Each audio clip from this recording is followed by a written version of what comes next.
Shalom, secangkir kopi bagi jiwa.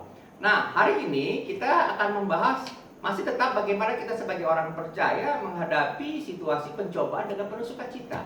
Dan ada hal yang lain yang kita perlu perhatikan mengapa bisa terjadi pencobaan menghadapi atau kita mengalami hal-hal tersebut. Beberapa di antaranya yang terakhir adalah kita mengupas adalah ini juga bagian dari aktualisasi diri atau hawa nafsu pribadi. Ini bisa terjadi. Nah, saya berikan contoh supaya kita bisa melihat apa yang saya maksud. Misal ambil contoh kalau kita melihat belakang ini dalam beberapa tahun terakhir, ada hamba-hamba Tuhan yang diberkati secara materi luar biasa. Dalam pelayanannya, dalam penggembalaannya, luar biasa. Bahkan ada beberapa hamba Tuhan, bahkan yang terakhir yang cukup fenomenal adalah seorang hamba Tuhan dari Korea yang buku-bukunya beredar luas dan banyak memberkati banyak orang termasuk saya. Di akhir usianya yang sudah uzur, sudah tua, orang berkata betapa indahnya bisa menikmati buah-buah pelayanan. Namun yang kedapatan adalah hamba Tuhan ini ternyata melakukan korupsi. Apa sih yang dicari sebetulnya? Secara finansial sudah memiliki segalanya. Bahkan ada hamba Tuhan yang di Indonesia yang tersandung kasus KPK. Secara finansial sudah lebih daripada cukup.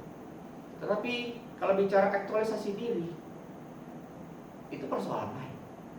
Terkadang ada faktor-faktor lain juga yang memang hari ini kita tidak bisa mengerti. Setiap orang punya persoalannya. Namun hawa nafsu, harta, tahta, dan wanita.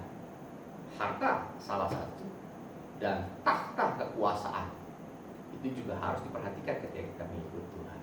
Saya ambil contoh demikian. Kenapa semua itu bisa terjadi? Karena kita hidup di tengah-tengah dunia yang penuh dengan dosa.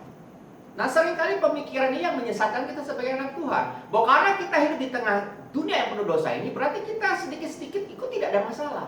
No, tidak. Saya ambil contoh yang lain.